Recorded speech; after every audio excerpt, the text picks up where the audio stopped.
आज हम ब्रेड से एक झटपट सा नाश्ता बनाएंगे। तो चलिए बनाते हैं ब्रेड से कुरकुरी मसालेदार करंजी, जो कि ब्रेड पकोड़े का ही एक स्वरूप है, एक वर्जन है और बहुत झटपट बन जाता है और खाने में बहुत ही ज़्यादा टेस्टी लगता है। तो चलिए बनाते हैं। इसके लिए मैंने एक फ्राई पैन लिया है जिसमें मैंने सरसों का तेल गरम किया है। अब मैंने इसके अंदर जीरा, हींग, बारीक कटी हुई हरी मिर्ची और बारीक कटी हुई अदरक डाली है और उसको 1 से 2 मिनट के लिए भून लूँगी। इस स्टेज पर मैं इसके अंदर थोड़ा सा हरा धनिया पत्ती डाल रही हूँ। आप चाहें तो इस जगह पे कस्तूरी मेथी भी डाल सकते हैं।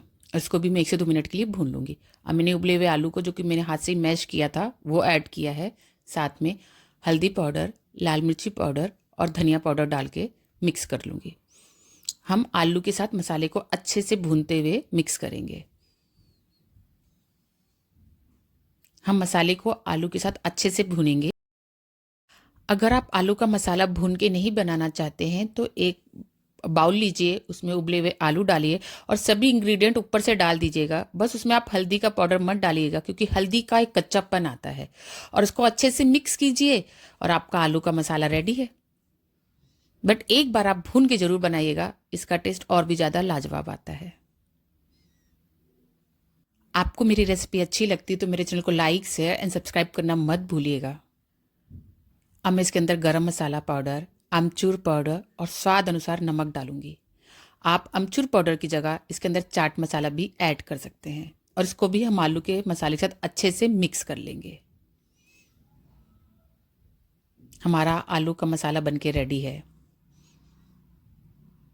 हमें इसको एक बर्तन पे निकाल लिया है और साथ में इसके अंदर मैंने थोड़ा सा धनिया पत्ती डाला है और उसको ठंडा होने के लिए साइड में रख दूंगी।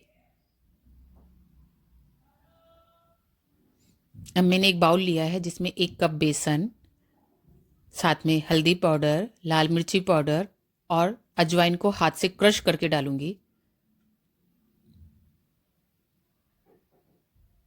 और स्वाद अनुसार नमक डाल के इसको अच्छे से मैं मिक्स कर लूंगी। हम बैटर बना रहे हैं जो कि ब्रेड के ऊपर कोट करेंगे। अब मैंने इसके अंदर थोड़ा सा धनिया पत्ती डाला है, इसको भी डाल के मैं अच्छे से मिक्स कर लूंगी। ये ऑप्शनल है, आप धनिया पत्ती चाहे डालें या ना डालें।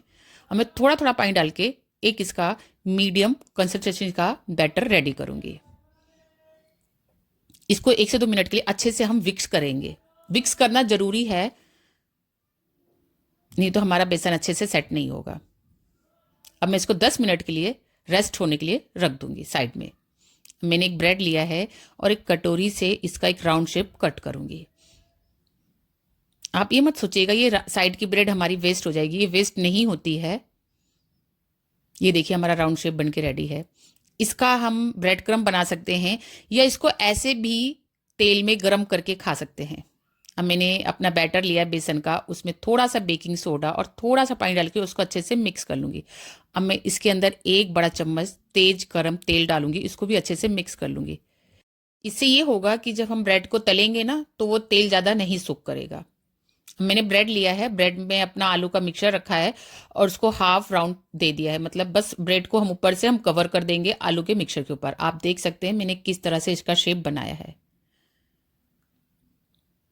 हमारी सभी ब्रेड रेडी हो चुकी हैं। अब मैं इसको अच्छे से बेसन के बैटर में कोट करूंगी और इसको तेज गरम तेल में इसको डीप फ्राई कर लूंगी। इसको हम अलटते पलटते तेल में तलेंगे। ऊपर से हम थोड़ा थोड़ा तेल डालेंगे जिससे बेसन ऊपर से भी हमारा सिक जाए और तब पलटने में हमें इसको आसानी होगी। अगर आप मेरी रेसिपी ट्राई करते हैं तो प्लीज़ इसकी फ़ोटो मुझे इंस्टा आईडी, फेसबुक आईडी या यूट्यूब पे ज़रूर बताया करें कि हमें को मेरी रेसिपी आपको कैसे लगती है। देखिए हमारी ब्रेड कितने अच्छे से तल गई है और इस पर एक हल्का हल्का रेड स्पॉट्स भी आने लगा है। और इसको हम मीडियम टू लो फ्लेम पे ब्रेड को हम सेकेंगे, इससे हमारा बेसन कच्चा नहीं रहेगा। अब हमारी ब्रेड अच्छे से सिक गई है तो हम इसको एक प्लेट में निकाल लेते हैं। और आप देख सकते हैं इस पर ज़रा सा भी तेल नहीं है। इसका मतलब ये है कि जब हम उसमें तेल डाला था ना बेसन के बैटर पे, उससे बेसन ने ज़्यादा तेल नहीं एब्जॉर्ब किया है। हमारी ब्रेड की कुरकुरी करारी क्रंची बनके रेडी है। एक बार इस रेसिपी को ज़रूर ट्राई कीजिएगा और अपना फीडबैक मुझे बताइएगा कि आपको मेरी रेसिपी कैसी लगी। मिलते हैं हम अपनी नेक्स्ट रेसिपी के साथ। Bye bye.